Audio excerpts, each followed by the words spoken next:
aquela inteligência porque o mundo é outro, é a que fala no ranking, é a que fala, é a primeira, a segunda, a última escola que ganhou o prêmio tal, é a que não ensina, é a que cobra mais, né? As notas, o prédio, quem sai de lá, dependendo da escola, quem sai de lá é diferente de quem sai da outra. A gente sabe muito bem quem é professor de escola pública, a comparação do público e do privado. Chegou a esse ponto de comparar. Quem já estudou escola pública sabe muito bem a qualidade da escola pública de 50, 60 e 30 anos atrás e as escolas públicas do tempo de hoje. Sabemos muito bem os títulos e as profissões. E o espiritual? Se a outra perspectiva é entender o ser humano sobre esse aspecto e a dimensão espiritual, com quem se compete? Com quem que eu vou competir? Porque no plano espiritual, somos nós com nós mesmos. Conhece-te a ti mesmo. Nós somos livres. Nós temos o nosso livre-arbítrio para escolher o caminho que a gente quer seguir. Não importa o que o outro segue. Então, com quem que a gente vai competir? Se não com nós mesmos, né? Provar o que sabe para quem? Porque aqui a gente prova através das notas. Se terminasse aqui, a escola é isso, acabou o mundo, mas a gente sabe, como conhecedor da doutrina espírita, que não termina aqui. O espírito é imortal. Onde que a gente vai provar? Onde a gente vai ser avaliado? Onde que a gente vai chegar e vai dizer, bem, você aprendeu legal? Não, sim, não aprendeu nada, levou tanto tempo. Só que a justiça divina, ela faz com que a gente reaprenda, volte a aprender, passe pelas experiências, sinta de maneira diferente, vai e volta, se chamar de burro. Porque na escola chama de burro. Mas na dimensão divina a gente sabe que Deus, quando a gente mergulha, sabe que nós não somos sabedores. Onde aprender? Hoje em dia a gente aprende em qualquer lugar. A gente não sabe, nem sabe como de repente a gente aprendeu alguma coisa. A internet veio aí mostrar que não tem lugar nenhum. Onde é? Onde é esse lugar da aprendizagem? Onde está? Competências na vida. Quantos se formam e têm diplomas e não tem a inteligência ativa, como se chama? Tem um cientista que estuda inteligência e que fala da inteligência prática. É daquele que é bem formado, tem toda a formação acadêmica, mas chega na hora, não tem um jogo de cintura, como a gente diz na gíria. Não tem jogo. Né? Então, aquele pobre de espírito, que às vezes não tem a competência acadêmica, mas tem aquela experiência que a gente muitas vezes diz, é um analfabeto, mas é um conhecedor. Quantos nós conhecemos? Quantos nós sabemos? Grandes mestres que mostraram competências na vida, não apenas pela competência das notas ou acadêmicas, mostrar o que sabe. Nós temos que mostrar o que nós sabemos. O candeeiro não pode ficar embaixo do alqueire. Quem tem a luz tem que mostrar. Onde já se viu luz? Luz fechada está apagada, está na sombra. A luz tem que se mostrar. A humildade é que traz a coragem de vencer, às vezes, o medo, a timidez. Eu não quero, o que vão pensar de mim? Não, você já tem certeza? Você tem fé naquilo que você acredita? Vai e diz, fala. Coloca o candeeiro no alto, não é embaixo. A candeia tem que ficar no alto, para poder iluminar. Essas são soluções criativas. Porque nós estamos amparados, nós não estamos sozinhos. Os nossos mestres, professores e mentores e guias estão a todo tempo, vai que é tua. E joga a gente, e a gente tem que ir. Só que a gente tem que ter esse descanso, essa meditação, para ouvir essa voz. A sintonia tem que acontecer. Porque senão a gente não se encoraja, não estamos aqui abandonados por ninguém. Estamos protegidos por eles, né? Orientados. Aí eu trouxe, qual o placar desse jogo? Humildade versus orgulho e egoísmo. Porque reconhecer o que sabemos, o que não sabemos, o que já provamos, o que precisa provar é preciso humildade para poder ir para o jogo, não se recolher. Porque o que faz o recolhimento é o medo, é o egoísmo, é não querer ter um trabalho. É muito melhor o outro fazer pela gente do que a gente ir arregaçar as mangas e fazer também. E o campo é a nossa intimidade. As regras são claras. As leis divinas são claras. As regras são claras. Elas estão aí. É assim que é. A lei natural, a lei do progresso, a lei de destruição, a lei de construção, a lei do amor. São claras essas regras. Justiça e resultados. No plano material, a gente culpa os outros, mas até no plano material, culpar os outros. É isso. O que acontece no material mostra para a gente culpar quem? A quem deve ser culpado? E nós mesmos, porque tudo é aprendizado de experiência. Ninguém responsabiliza ninguém pelos seus atos ou outros atos. Ostentação e simplicidade. À medida em que a gente ostenta que a gente não vai cair do cavalo, desculpa o termo, a gente cai do cavalo. Porque quanto mais alto estamos, maior o tombo. Essas máximas populares, esses ditos populares, eles são fantásticos. Quanto mais alto se fica, o salto maior é o tombo. Então essa ostentação, a gente está mostrando para quem? Se tudo passa. Se mostra no momento, no outro já não temos. Então esse movimento é que a gente tem que entender.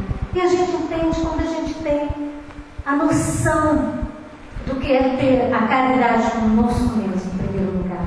O que é a caridade? O amor maior que se pode ter. Primeiro conosco, nós estamos aqui para aprender. Agora não precisamos ficar tanto tempo para aprender. Está tudo aqui. Está aqui. No tabuleiro, no jogo, no campo para se aprender. Então é aqui e agora.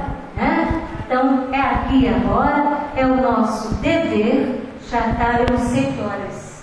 Já tem um tempinho? 54 minutinhos? Tem para terminar aqui no Evangelho.